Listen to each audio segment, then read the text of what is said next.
Kun raadiyoo Sagalee Ameerikaati.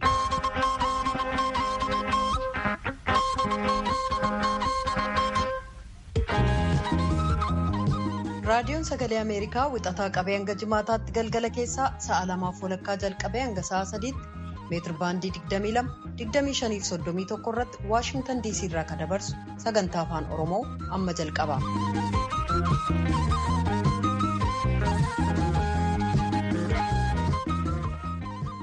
Fagoof dhiyoo sagantaa keenya kanneen hordoftan dhaggeeffatoonni keenya tamooltan guyyaan har'aa sadaasa 3 bara 2020 keessummeessituun keessan har'aa Antuu Jubee Horaati. Ajjeechaa dhiyaa Wallaggaa aanaa Gullisoo keessatti raawwatame ilaalchisuun paartiin badhaadhinaa naannoo Amaaraa marii geggeessee jira. Oduu keessatti gabaasa qabna. Ajjeechaadhuma aanaa Gullisoo keessatti raawwatame kana addi bilisummaa Oromoo balaaleffatee qaamni walabaa akka qoratu gaafatee jira. Gabaasa oduu boodaati. Filannoo pirezidaantummaa Yuunaayitid Isteetsi har'a geggeeffamuuf kaadhimamtoonni lamaan sagalee xumuraa argachuuf kutaalee biyyattii ijoo keessatti duula filannoo geggeessaniiru. Filannoo Yuunaayitid Isteetsi keessatti geggeessamaa jiru ilaalchisuun immoo keessummaa dubbifne qabna. Lamaanuu gara boodaa dhiyaata. Hanga xumura sagantaa keenyaatti akka nu waliin turtan isin affeeraa. Piroodyuusariin tamsaasa har'aa Birhaan Haayiluu, tamsaasa intarneetiif miidiyaa hawaasummaa kan qindeessitu immoo Tigist Gammeetii. Oduudhaaf gara jaallanneettan isin dabarsa.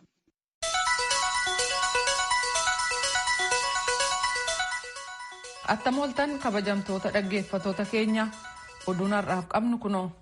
As Yuunaayitid Isteetsi keessatti uummanni hedduun pirezidaantii biyyattii filuuf wiirtulee sagalee itti kennanitti deemaa jira. Kunis pirezidaant Tiraamp waggootii dhufan 4 akka itti fufan gochuuf yookaan isaaniin aangoorraa buusanii deemokiraaticha ittaanaa pirezidaantii duraanii Joo Baayidiniin filuuf ta'a. Kanarratti oduu booda gabaasa qabna. Durataan Komishina Gamtaa Afrikaa Moosaa Faakii Mahmad Itoophiyaa keessatti hokkara gosootaa uumameen namoonni nagaa ajjeefamuu jabeessanii balaaleffatan. Gadda guddaatti dhaga'ame maatiiwwan namni jalaa miidhameef ibsanii kanneen madaa'anis akka dafanii fayyan hawwii qaban ibsaniiru. Aangawoonni Itoophiyaa kanneen yakkasuu kanneessaa kana gaggeessan qabanii seera duratti akka dhiyeessaniifis gaafatanii jiran. Hokkara gosa gidduu dabalaa deemuu fi kanneen kana keessaa harka qaban martinuu kana hammeessuurraa akka of qusatan muddama biyyattii keessaa hanqisuu irrattis akka hojjetan gaafataniiru. Kanneen siyaasa keessa jiran marii biyyoolessaa hundumaa hirmaachise gaggeessuun dhimmootii ijoo ta'an irratti yaada waliigaltee tokkorra akka ga'an kana gochuu dadhabuun immoo Itoophiyaa qofaaf otoo hin taane guutummaa kutaa sanaa fi dhiibbaa hamaa qabaa jedhaniiru. Jijjiirama mootummaan jalqabeef gamtaan Afrikaa deeggarsa qaburra deebi'anii mirkaneessuun biyyattii keessatti nagaaf tasgabii gamaa argamsiisuun gargaarsa barbaachisu gochuuf qophii ta'uu isaanii Muusaa Faakii Mahmad ibsanii jiru. Itoophiyaa keessatti wanni ta'aa jiru akka yaaddessaa ta'uu ittaanaa pirezidaantiin gamtaa Awurooppaa Joosep Borrell hubachiisanii jiru. Paartiileen martii fi biyyoonni ollaa Itoophiyaa muddamsa xiqqeessuuf jechoota hamaa dubbachuu fi qubsiisuu loltootaa kan tuttuqqaa ta'an irraa akka of qusatan gaafatan. Kana gochuu hanqachuun immoo Itoophiyaa fi kutaa sana keessatti tasgabii dhabiinsa kaasisuu malaa jedhaniiru. Sadarkaa biyyaatti qaamota siyaasaa mara kan hirmaachise marii gaggeessuun waliigalteerra ga'uun yeroo kamiyyuu caalaa amma barbaachisaa ta'uu ibsan. Kun uummanni Itoophiyaa deemokiraasii fi badhaadhina argamsiisuuf ijoo akka ta'e humna waraanaan sodaachisuun furmaata ta'uu akka hin dandeenye dubbatan. Gamtaan Awurooppaa jijjiirama Itoophiyaa deeggaruuf cicha akka qabu seeraaf buluu fi kabajamuun mirga dhala namaa dhumaan akka nama ga'u kana malees filannoo walaba madaalawaa fi qabatamaa ta'e gaggeessuuf ni gargaara jedhanii jiran. Godina Wallaggaa dhiyaa aanaa Gullisoo ganda gaawaa gaanqaa keessa jiraataa akka turan dhalattoota Amaaraa 54 mana barumsaa tokko keessatti hidhattootaan ajjeefamuu Amnesty International ibsa kaleessa baaseen beeksiseera. Garee mirga dhala namaaf falmu Amnesty International keessatti qorataa biyyootii gaanfaa Afrikaa kan ta'an obbo Fisaa Taklee akka ibsanitti በጥይትና በቦምብ እንደገደሏቸው ነው የተረፉት ነዋሪዎች የገለጹልን። በዚህ ጥቃትም እስከ ትናንትናው ድረስ ረሳሳፍ ቦምቢን akka isaan ajjeesan kanneen lubbuun hafan nu ibsaniiru. Haga kaleessaatti reeffa namoota 54 lakkaa'uu nutti himan. Lakkoofsi kun dabalus mala jedhaniiru. Naannoo sana ka ture raayyaan ittisa biyyaa sanbata darbee eegaachi ba'ee booda waraanni bilisummaa Oromoo to'atee akka ture kan ibse Amnesty International gaafa dilbataa daa'imman haadholiif maanguddoota walgahiif waamanii ega mana barumsaa seensisanii booda meeshaa sagalee qabuun ajjeefamu kanneen ijaan arganii fi haleellaa sanarraa hafan maqaa dha'uun gabaasee jira. Koomishinarri poolisii Oromiyaa Araarsaa Mardaasaa sabaa himaa mootummaaf kaleessa ibsa kennaniin namoonni ajjeefaman 32 jechuu isaanii Tsiyoon Girmaa gabaastee jirti. Dhalattoota Amaaraa irratti ajjeechaan gosa irratti hundaa'e gaggeeffame kan hawaasni addunyaa akka balaaleffatuuf paartiin badhaadhinaa kan Amaaraa waamicha dhiyeessee jira. Haleellaa raawwatameefis Hiwaatiif Onag Shaneetu itti gaafatama jedheera. Ajandaa Hiwaatiif Onag Shanee kan raawwachiisan immoo caasaa mootummaa keessas jiru jedheera. Kanas qulqulleessuuf hojjetamaa akka jiru dubbatameera jechuudhaan Asteer Misgaanaaw Baahirdaar irraa gabaastetti tujubee dhiyeessa. Hoogganoonni paartii badhaadhinaa naannoo Amaaraa kan sadarkaa olaanaa guyyaa har'aa walgahii geggeessuudhaan dabarsan. Ajandaan isaanii immoo jijjiirama biyyattii duras ta'e isa booda dhalattoota Amaaraa irratti ajjeechaawwan raawwatamaa jiru jedhaniif dhimma jiraachuu biyyaa ta'uun ibsameera. Itti gaafatamaan damee siyaasaa paartii badhaadhinaa kan naannoo Amaaraa Abrahaam Allahany akka jedhanitti uummanni Amaaraa lammummaa Itiyoophiyummaa isaaf amantaa cimaa kan qabu eessayyuu deemee jireenya isaa mo'achuuf katattaafatu uummata gaariif biyya jaallatu jedhan.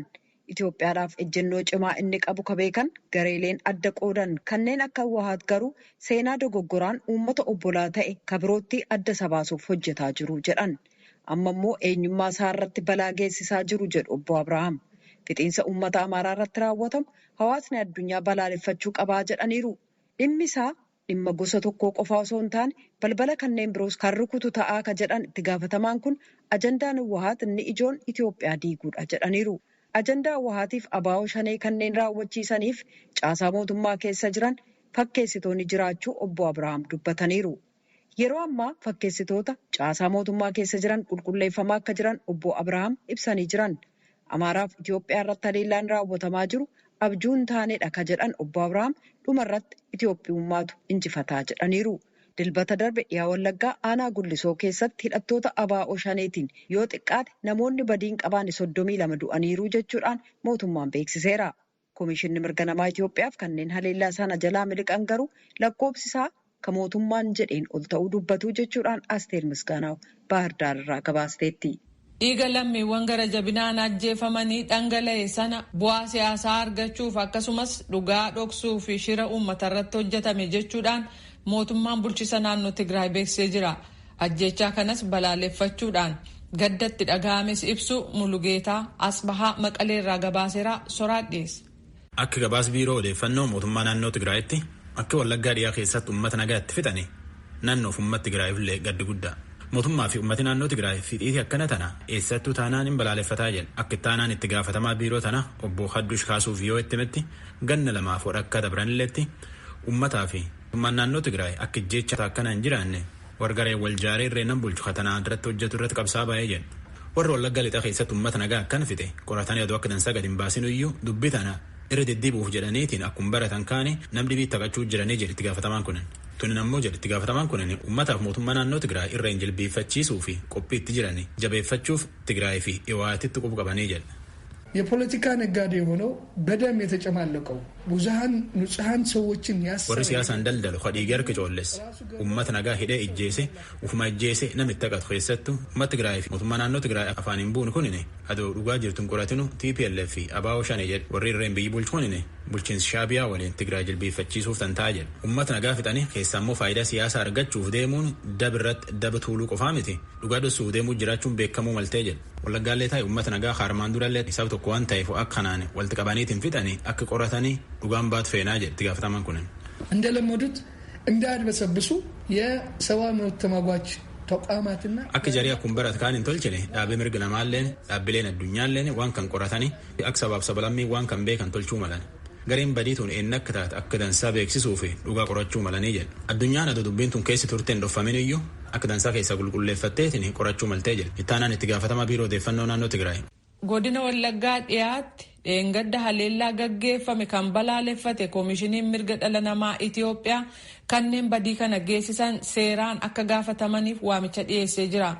Naannoo haleellaaf saaxilamoo ta'uunsaa beekamurraa humnootiin nageenyaa maaliif gadhiisanii akka ba'an akka ta'e qaama walaba ta'een qoratamuu qabaa jechuudhaan ibsa baaseen beeksise. Ragaaleen ba'an namni 33 ajjeefamuu kan agarsiisan ta'us odeeffannoon jalqaba koomishinicha argatee ture. Lakkoofsi kun akka dabaluu malu agarsiisaa jechuusaa Iskindir Fireew Finfinneerraa gabaaseera. Miseensa hooggana paartii Demokiraatawaa Amaaraa akka ta'an obbo Lidatuu Ayyaaleew otoo mana hidhaa keessa jiranii waan dhukkubsataniif wal'aansa fayyaa argachuu gaafachaa turuu isaanii pireezidaantiin paartichaa obbo Adaanaa Taaddasee beeksisanii jiru. Obbo Adaanan akka jedhanitti manni murtii wal'aansa fayyaa akka argatan eeyyamee fi har'a wal'aansa argataniiru. Obbo Lidatuun dhibee onnee kan qabanii fi wal'aansa hordofaa akka turan boodana garuu sababaa mana hidhaa jiraniif hordoffii yaalaa kan hin qabne ta'uu ibsame. Kun immoo dhibee sanas itti hammeessuusaa dubbataniiru. Pireezidaantiin Ivory Coast Alaasaan Otaaraa marsaa sadaffaaf pireezidaantii ta'uuf dhiyaachuun isaanii wal falmisiisaa kan ture ta'us sagaleen kenname walakkaan lakkaa'ame akka agarsiisutti caalmaa sagalee argataa jiru. Kaadhimamtoonni mormituu lama garuu ba'ii filmaataa dursee himamaa jiru kan gatii dhabsiisuuf yaalaa jiran. Injjifannoo Otaaraaf beekannoo hin laannu marsaa sadaffaaf dhiyaachuun iyyuu heera biyyattii cabsuudhaa jedhan. Akka heerri biyyattii jedhutti pireezidaantiin tokko marsaa 2 qofa aangoorra tura. Oduu addunyaatti deebinaa.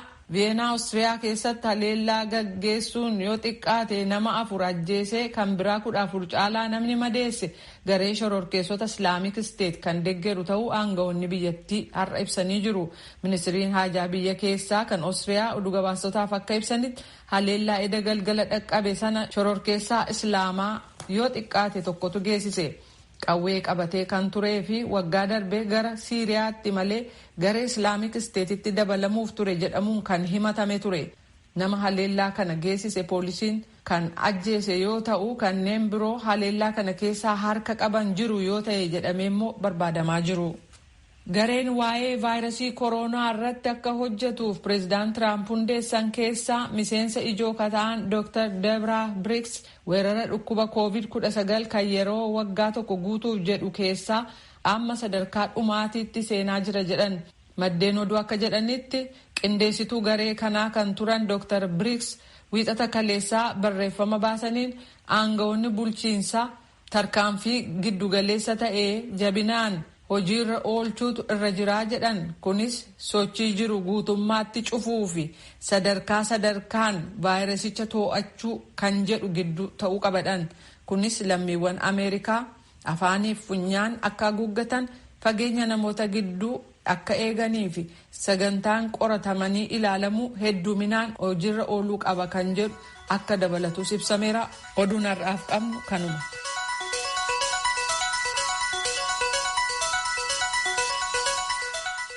Kan dhaggeeffataa jirtan as Waashingtan DC irraa kan darbu raadiyoo sagalee Ameerikaa sagantaa afaan Oromooti.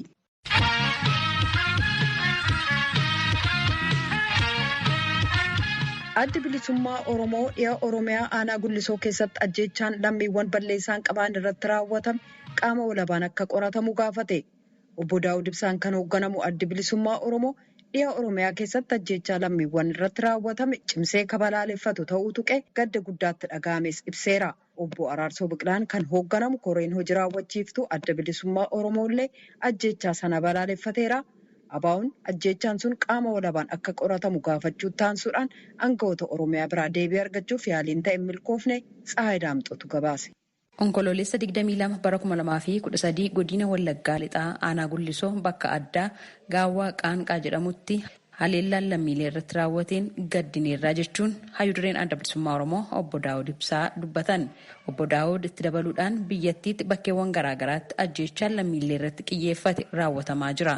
Kun immoo nageenya biyyattiif sodaa guddaadha jechuun furmaata waaraa barbaaduun barbaachisaadha jechuun ibsaniiru. Deddeebisee ta'ee baay'ee ulfaataadha. irruma diddibameetti darbee kanaaf uummataa fi odeessi gahaan hin kennamu. Tokko gadduma keenya ibsachuu fi lammiilee Oromiyaa achitti dhuman kana jedhaman kanaaf. Kalammataa waan kun deddeebi'ee bakka hedduutti ta'ee rakkinni nageenyaa gaagaabni nageenyaa biyya kana bakka qabanii bakka gadhiisan dhabamutti jira. Inni kuni keessattuu ajjechaa fakkaataan kanaan duras deddeebinee jenneerraa ifan ta'u uummataa fi kanaaf qaama walabaan akka inni qoratame warra du'an jedhan kanaafis hunda keenyaaf ummatoota Itoophiyaaf addunyaaf illee ifa akka ta'u gaafanne. Ajjechaan namoota irratti raawwatu yeroodhaa gara yerootti dhaga'amaa jira kan jedhan obbo Daawud namoota yakka ajjechaa kana raawwatan seeratti dhiyeessuuf maatiifis ta'e uummataaf ibsuun hin mul'atu. Kanaaf ammas qaamni walaba ta'e ajjechaa kana qoratee akka uummataaf ifa godhu hubachiisnaa jechuun ibsaniiru. Koreen hojii raawwachiiftuu adda bilisummaa Oromoo obbo Araarsoo Biqilaatiin hoogganamu gama isaan ibsa baaseen ajjechaa lammiilee Wallagga Lixaa aanaa Guldisootti raawwate balaaleffataniiru. Miseensa koree hojii raawwachiiftuu kan ta'an obbo Qajeelaa Mardaasaa raadiyoo sagalee Ameerikaaf akka ibsanitti ajjechaan raawwatame kun haleellaa shororkeessummaatii jechuun ibsani. Akkaataan itti ta'etti ajjechaan sunis suukanneessaa ta'uu dhageenye. Kanaan ni balaaleffannaa jechuudha. Eenyuyyuu haa godhu, eenyuyyuu haa raawwatu waan balaaleffatamuu qabudha. Eenyullee kana balaaleffachuu qabaa jechuudha. Gochaan kun immoo gochaa shororkeessummaati. Ajjechaan akkasii kun isa jalqabaallee miti. Waan illee sanyii yookaan immoo sabummaa adda baaseellee taasifamu miti. Iddoo baay'eetti Oromootis bifa kanaan ajjeefamuun lakkoofsi namaa guddaa ta'uu xiqqaa ta'uun akka jirutti ta'ee namoota ajjeefamuun waanuma beekamuudha. Ilmaan Oromooillee bifuma kanaan Oromiyaa keessatti bakka adda addaatti ajjeefamuun ni jira. Inni kun dhaabbachuu qabaa jenna jechuudha. Obbo Qajeelaan itti dabaluudhaan ibsa mootummaan ABO shaneetu haleellaa kana raawwate jechuun ibsa irrattis yaada kennaniiru. ABO shanee kana nuti hin beeknu. Maqaa ABO shanee jedhus jaarmee ABO shanee jedhus hin beeknu. Garuu miidiyaan tokko tokko dogoggoraan haa ta'uu beekaa haa ta'uu yeroo tokko tokko maqaa ABO waan jiru tokko keessa naqu. Addi bilisummaa Oromoo qabsoo karaa nagaa gochaa jira. Qabsoo karaa nagaa fi seeraan itti deemaa jira. Addi bilisummaa Oromoo filannoo dhufurraas qooda fudhachuudhaaf sochii godhaa jira.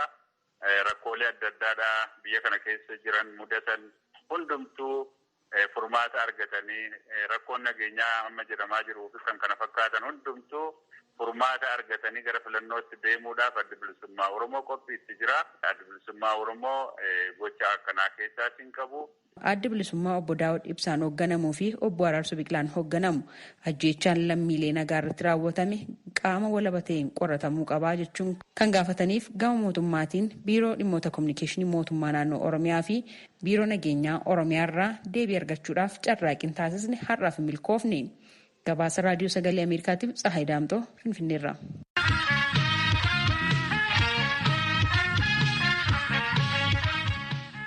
Sagantaan keenya wiixataa qabee hanga jimaataatti raadiyoo Ahaaduu 94.3 irratti kallattiidhaan darbaa nu dhaga'uun dagatina. Yuunaayitid Isteetsi Doonaald Tiraampiif kan pirezidantummaaf isaan dorgoman ittaanaa pirezidantiin biyyattii duraanii Joo Baayiden kaleessa duula filannoo akka xumuraatiif kutaalee biyyattii ijoo ta'an hanga tokkorraa sagalee xumuraa argachuuf carraaqaa turan.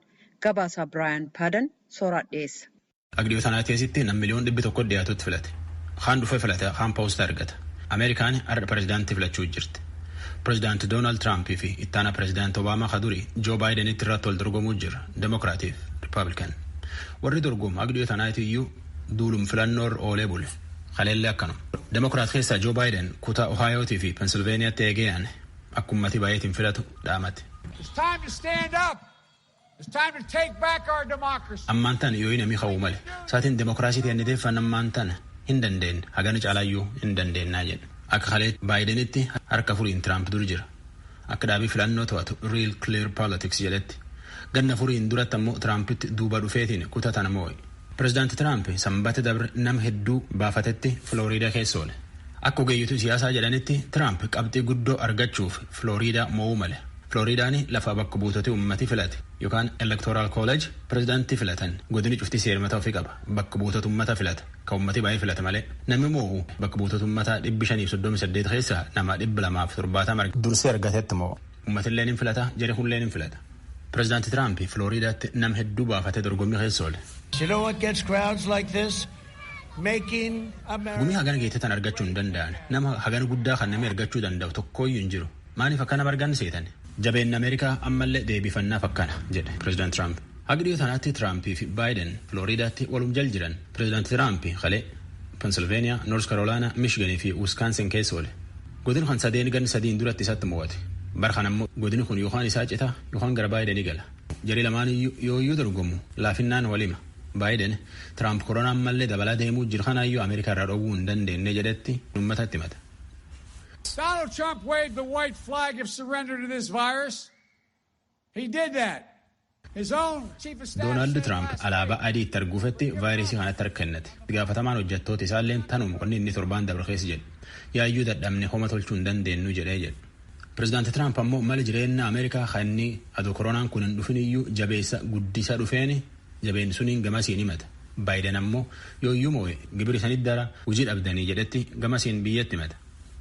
Biden will raise your taxes $4 trillion, massively increase your regulations, close down your factories. Gibir $1 biliyoon hedduu isanit dabala. Waan isan qabdan akka malee isan irratti to'atallee. Warshaa keessan cufsiisa, hojii teessan biyya alaatti isan irraa erga. Haga dhalateeyyuu hojiin isaatu tanumaa jedha. Ameerikaan filannoo jirti. Nam miliyoon 100 dhiyaatutti filata akka haleetti. Akka warri qorate jedhetti akka haleetti paartii Demokiraatitti Rippaabilikaan caaleetiin dur jira. Rippaabilikaan ammoo har'a nama iddoo argattee jennaan dubbiin hin jijjiiramte. Abbaa moo galgalumaan beekuu dhabuu danda'an. Wasadii eeguu jiran.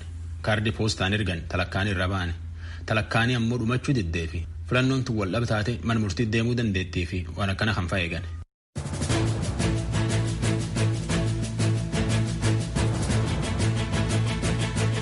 Dhaggeeffattoota keenya har'a Yuunaayitid Isteetsi keessatti guyyaa filannoo biyyoolessaati. Uummanni Ameerikaa har'a pireezidantii Yuunaayitid Isteetsi Doonaald Tiraampiif kan isaaniin dorgoman ittaanaa pireezidantii biyyattii duraanii Joo Baayiden keessaa eenyu waggoota arfan dhufaniif akka pireezidantii isaaniif ta'u filachuuf jiran.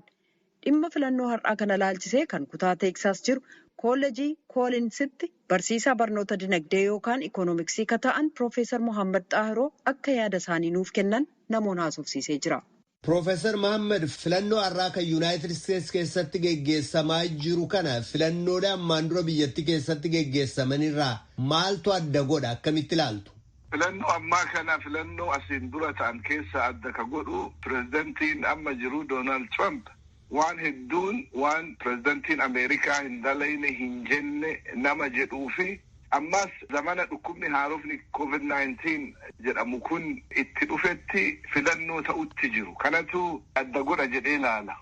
Duulawwan filadhaa kaadhimamtoota paartiilee lamaaniin iyyuu jechuun pireezidaantii Doonaald Tiraampiif ka Dimokiraatota irraa isaan dorgoman ittaana pireezidaantii duraanii Joo Baayideniin geggeeffamaa turan akkamitti ilaaltan? Joo Baayiden waan hedduun wama baratame akkuma asiin dura namni pireezidantii Ameerikaa ta'ana filadhaa jedhu akkuma aadaatitti nama duula godhaa ture waan gaarii dubbataa arrabni isaa miliqee waan hamaan dubbatu. Pireezidant Trump ammoo akkuma namni waggaa afran kana isa itti baretti waan hin baratamin dubbataa waan tokko ammootu waan ceeraa fokkuullee dubbataa kanatu adda isa godha. Yaadi uummata sagalee kennuu kutaalee adda addaa keessaa ka dur paartii Rippaabilikaanii yookaan immoo Dimokiraatii deeggaruudhaan beekaman filannoo ammaa kanarratti yaada isaanii jijjiiruu maluu ka jedhu deddeebi'ee odeeffamaa ture. Kun maaliif jettanii yaaddu waan hubattan maaltu jira? Filannoon kun filannoo waggaa 4 dabreetiin wal fakkaata. Wanni adda isa godhu yoo jiraate President Trump amma rekordii qaba waan uf duuba achi garagallee laallu qaba. Gaafa duraasan namni hedduun isan beekuu ture. Namni politikaa Ameerikaa jala hin deemne hedduun isan beekuu ture. Amma isa beeka. Wanni inni irratti duula na filadhaa kana waggaa afran duraa godhee fi amma godhellee wal fakkaata. Wanni hedduun isaa waan aadaati. Aadaa yoo jennu jijjiirraa guddatu dhufu jira biyya kanatti. Doonaald Tiraamp ammoo akka itti dubbatu beekaa uummata isa deeggarutti. Demograafiin takkaahuu gosti adiitun xiqqaachuu jirtii waan jedhu sodaa hedduu namni waan qabu. Warri adiin kun inni ammoo akka itti dubbatu waan beekuuf gargaarsa guddaa argateef. Bara duraallee ammallee waan saniif filannoon pireezidantii yeroo hedduu ka murteessu silaa ikoonomiidha. Ikoonomiin Ameerikaa yeroo ammaa kana dhukkubni COVID-19 kun uduu jiru ikoonomiin isaa wayyaadha. Ji'a dabree 30 oliin guddate ikoonomiin Ameerikaa jechaan wanni hedduun cufaa waan tureef deebi'ee wayita banamu oomishni akka malee ol ka'e. Hojii dhabdummaan 7.9 jechaan akka silaa dhukkubni kun waan cufeef ikonomiin Ameerikaa ammallee wayyama. Mootuu Pireezidant Trump kanatti dhimma bahutti hin jiru. Akka arginutti isteeta hedduu keessatti isteeta duraan Riippablikaanatti beekaman akka Joorjiyaa, akka Nevaadaa, akka Flooridaallee bara duraa isatu moo'ee amma mootuu hedduu achitti illee rakkina irra gahee jira. Kun maaliif ta'e Profeesar Mahammad? Gara isaa kayaa akkuma siin jedhe namni hedduun jaarrotiin fakkeenyaaf Flooridaa keessatti gara Dimokiraataa as deebi'anii fi waa'ee dhukkubaa kana inni maaskii fuulaa kana hin godhatu. Dhukkuba kana akka diqqatti waan laalee namni hedduun amma dhukkubni kunillee ol ka'ee namni hedduu waan dhukkubsateef namichi kun akka waan pireezidantii Ameerikaa irraa eeggamu tokko akka gaarii godhutti hin jiru jedhanii isa irraa garagalanii Joo Baayidaniif voot gochuuf deeman. So gara lachuu jira jecha nama walirraa saamuun kun. Gama Joo Baayidanii dhimma ijoo jabaa ta'ee kan sagalee kennitoota gara isaanii ta'ateera jettanii yaaddan maaltu jira? Warri Dimokiraataa duula kana waa'ee Doonaald Trump godhanii jiran. Waa'ee ikonomiitii miti Joo Baayiden ikonomii irraa hedduun dubbatu yoo argattanii yaattan. Namicha kana asii kaasuu qabna. Namichi kun Ameerikaaf gaarii miti. Dhukkuba kana eega dhaga'ee Januwarii dhaga'ee Maarchii nu himee nu dhussee. So personality Doonaald Trump gooteerti Dimokiraatonni filannoo kan. Kanaaf teeta hedduu waan jalaa fudhataatu fakkaatti. Fakkeenyaaf Joorjiyaan ganna 30 ol Dimokiraataa fi taateen beet. Amma isiin illee gara isaa gara Joo Baayiden deemuun ooltu jedhan. Texas isteenni an keessa jiraadhu tun hedduu uummata gartee aadaa jabeessu. Konservatiif ka jennuun. Yeroo hedduu Riippablikaanaa qoonqabuusa uummanni Texas. Amma asitti illee sodaachisaa Joo Baayiden. So kun cufti wanni ta'eef Dimokiraatonni waan baadhiisanii namichi kun badaa, namichi kun akkana jedhee namichi kun gaafa namni gurraachi du'u uummata adii uummata gosummaan deemu kana hin balaaleffatu waan hedduu jedhanii itti milkaa'anii jiranii jechuu dandeetta namoo. Walumaa galatti deemsa filannoo Yuunaayitid Isteetsi kanarraa biyyootiin kaan maal baratu jettanii yaaddu Profeesar Mahammad? Waan feetellee goote uummanni Ameerikaa baheeti sagalee isaa buusa. Amma miliyoona 100 ol haga ganama kanaatitti sagalee buusanii jiran. Early voting if ka poostaan ergan jecha. Miliyoona 100 waan guddaadha kun. President Trump gadi baheeti yoo sagalee anaan kennin mana taa'aa maali jedhaa. Sodaan takkallee hin jirti. Rabshaan akka addunyaa biroo televezyiinaan agarru badaa asitti illee dhufaa wanni jiru. Shakkiin xiqqoon takka uduu jirtu. Uummanni waan akkasii tole jedheen fudhatu. Uduu kun cufti jiru namni miliyoona 100 ol early vote godhe. So kanarraa barnoonni maali? Mootummaan uummata malee mootummaa ta'uu hin dandeettu. Uummanni Ameerikaa ammoo waan akka addunyaa baatee arginu kana tole jedhee uummata fudhatu. Maali? Uummata bilisummaa dhandhamee arge waan ta'eef waan akka amma Afrikatti agarru, waan akka amma South Amerikatti agarru akkuma fedhanni gartee qawwee fi maaliif mootummaa walirraa fuudhan kan uummanni kun uummata tole jedhuu miti. Wanni nama boonsu biyya kana jiraachuu kiyya wanti hedduu na boonsu ana tokko waan san. Profeesar Mahammad Xaahiroo Collins College ka Texas jirurraa ibsa naa kennitan kanaaf guddaan sin galatoomsadha. Isinis afeeruu keessaniif galatooma namoo nagaa. Hayyee nagaatti.